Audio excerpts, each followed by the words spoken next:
నమస్తే, welcome to NSTV news. ముందుగా ముఖ్యాంశాలు. I news channel MD Shravan Kumar ఇంట్లో పోలీసులు సోదాలు. I news MD Shravan Kumar రావుతో కలిసి ఫోన్ ట్యాపింగ్ కు పాల్పడ్డట్టు స్టేట్మెంట్ ఇచ్చిన ప్రణీత్ రావు ఇచ్చిన ఆధారాలతో శ్రవణ్ కుమార్ రావు ఇంట్లో సోదాలు చేస్తున్న పోలీసులు ఐ న్యూస్ ఆఫీస్లో ఒక ప్రత్యేక సర్వర్ రూమ్ ఏర్పాటు చేసి వ్యాపారవేత్తలు, రాజకీయ నాయకుల ఫోన్ ట్యాపింగ్లకు పాల్పడుతున్నట్లు ప్రణీత్ రావు స్టేట్మెంట్.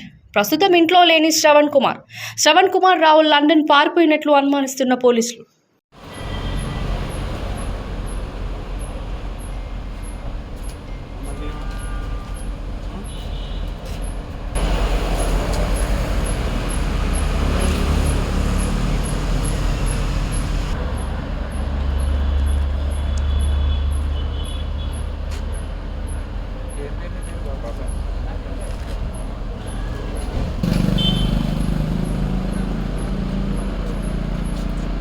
रतन टाटा